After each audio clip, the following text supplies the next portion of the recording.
nobody take my pride.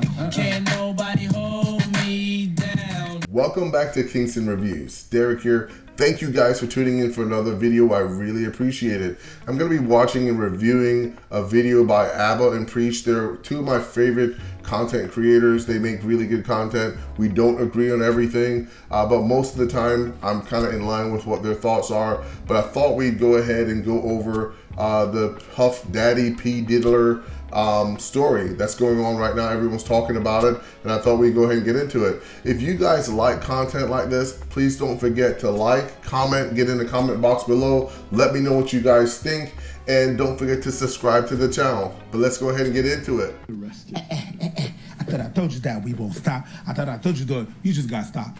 You didn't stop, but you got arrested. I'm telling you, the feds were watching you. Every step you took, every move you make. Yeah, they dirty. Okay? And now we're at a point where these guys won't even get bond because the judge says, or the prosecutors made the case that this guy's a huge flight risk, so he's going to be in jail.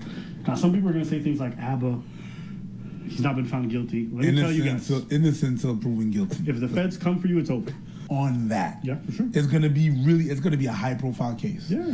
So it's not gonna be like, no, let's just drop it or let's just move this thing on silence. There's no silence. The feds don't let go. Once they're on something, the moment I heard the feds were looking into sex trafficking, I knew it was over for this guy. If you aren't aware, he's facing charges of racketeering, which is RICO, which is essentially going after people for engaging in criminal activity as part of an organization. Meaning that's not just him going to jail. There's other people who helped him. And if you go read the indictment, there's actually a lot of allegations in regards to how bodyguards, agents, and other employees helped facilitate some of these freak-offs. If you don't... Now, none of this would have been possible for the rappers, the entertainers. All these people are drawn to money and success through money and power. And that's what caused their downfall. Living virtuously, in and of itself, is its own reward. And you can see that a lot of these people, a lot of these rappers, that the only thing they talked about was money, cars, bitches, all this kind of stuff. Cash rules everything around me. Green, get the money. Dollar bill, yo. And now this stuff comes back to haunt you, right? So I'm going to be watching this thing. It's going to be very interesting to see what happens. But what is done in the dark will always come to light eventually. You know what a freak off is? That's what he would call his freaky parties, where he'd have his employees and the women he would do some freaky things, and he would record them without them knowing. And then if they were trying to come forward, he would try to extort them or apply pressure through career or exposing them to keep them to be quiet. Remember when the feds went and broke down his home? They showed up with a bunch of people. Yeah, they were seizing things. You know what the funniest details from the story? Yeah. Go ahead, say. The funny detail about the story is that in my house, I have 2 baby oil bottles, and I think it's too much. And they found thousands. Thousands of baby oil bottles? Those were for his freak off. And that, to me, is crazy. It's a sickness, man. The dude's got lawsuits ranging in the hundreds of millions. He's got $100 million worth of baby oil, so I think he's good. So what do you think the deal with that is? 1,000 Johnson baby oils? You know, I know that the federal government can get real petty sometimes and release information. Sometimes it's not always 100% correct, but like, why would Puffy have 1,000? That really tells you that this is some sort of really sick compulsion that he doesn't want to be without any. It really speaks into this thing, man, as being a real sickness. Like, he really has something wrong with him, man. I mean, it's obvious that he does, but 1,000 baby oils, that's crazy. Tell me what y'all think. Oh my God. You have to understand what human trafficking takes.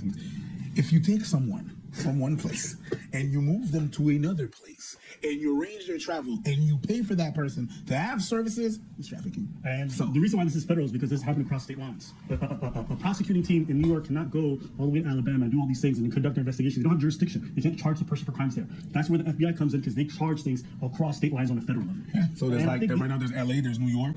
So I've actually got a really interesting story with that previous company that I told you guys that I work for, filled with slime balls oddballs and scumbags. Well, this particular company was a pretty large family-owned business. They're in South Carolina, very large company, probably $200-300 million a year. And one of the relatives of the owners got in a lot of trouble because what he would do at the big annual sales parties is he basically would bring in prostitutes and entertain clients. And I guess somehow this got out, and they were charged with bringing in people from out of town, which is sex trafficking, right? They were charged with that, and those are federal crimes. So pretty interesting that is a pretty big crime to be charged with. And once the government's after you, once again, you know that there's no way out of it. So 99% conviction rate. Remember that? So let's go ahead and see the rest of it.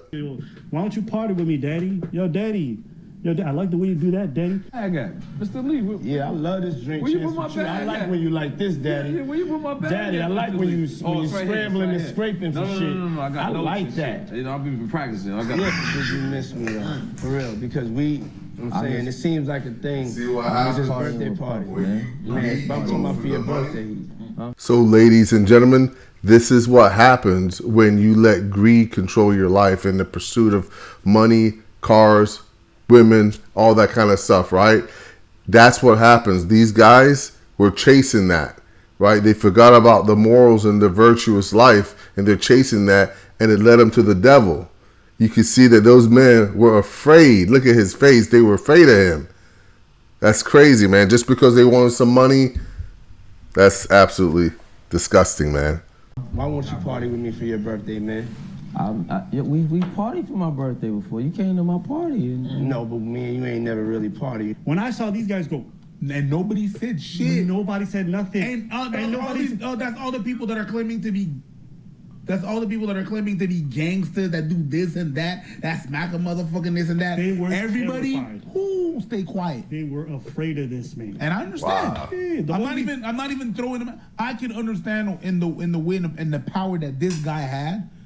I understand where what was going on there, but Pussy. still happened. Pussy. You can't make all that music talking about how hard you are, how you gonna bang on niggas, and then when can't the do girls that. want to bang you, Wait, huh?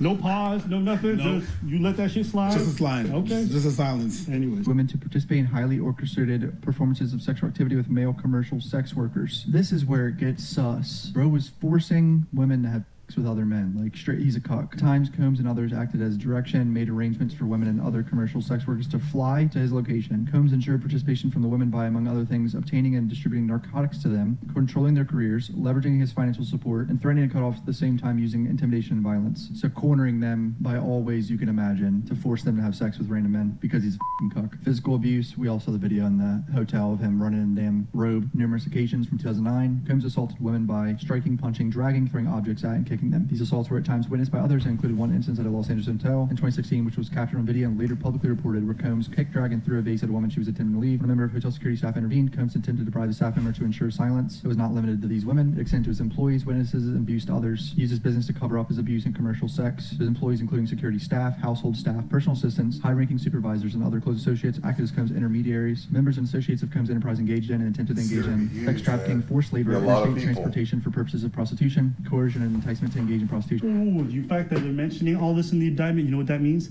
They got snitches everywhere. Oh yeah, And you guys understand a RICO, what happens when you have a RICO is that everyone who's part of the organization is going to jail for 20, 30 plus years. Some of them even. So with RICO, if you guys are not super familiar with it, this law basically allows governments to go after criminal organizations.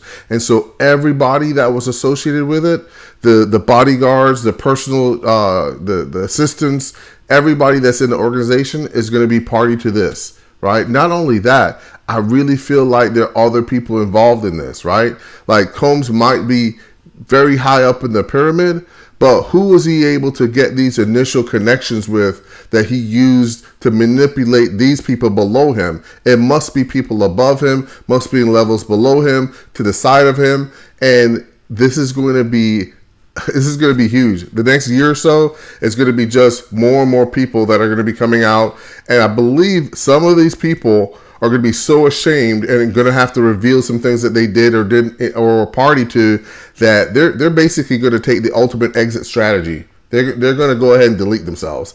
So let's stay tuned and check it out. But let me know what you guys think, man. Protecting the Combs enterprise and its members and associates, including Combs, from detection and prosecution by law enforcement authorities through acts of intimidation, manipulation, bribery, and threats of retaliation against individuals who witness the crimes committed by members and associates of the enterprise. That's bad. So there's clearly some, serious witness intimidation evidence in this case as well. So if you're unaware, there's also instances of witness intimidation where he ended up contacting somebody Who saw something? 53 times. He called her in 24 hours. And then afterwards, she ended up coming out with a statement on Instagram after all those calls. And so they're using that. And then they got her basically saying, yeah, he did intimidate me. So this dude's panicking. He sees everything crumbling. And he has such a lavish lifestyle. But here's the kicker. If you made money as part of a RICO process, as part of an illegal enterprise, the government was going to recoup all of that money. You can try to hide it. You could put it in shell companies, but they're going to come for all your properties. They're going to come for all of your belongings. Even if you try to transfer it to your kids, they're going to come. So the federal government has a 99% conviction rate, sometimes even higher than that. So when they go after someone, they've got so much evidence, so many resources. There's just no way out of it. Not only that, they're going to track down all that money that was made and passed around. And you better hope that taxes were paid. You better hope that you can pay it back, because they're going to get that money one way or the other. And I think this is going to end up being another big thing that's going to cause a lot of problems for people. So I'm going to end the video right here, but this really speaks to what I've been talking about, living a virtuous life, trying to do the right things. And in a culture that glorifies sex, money, drugs, and violence, I think this really says that eventually what you do in the dark will come to light. If you guys like content like this, please don't forget to like, comment, get in the comment box below and let me know what you guys think. If I'm dead wrong, let me know. And don't forget to subscribe. Thank you guys for watching, and we'll catch you next time.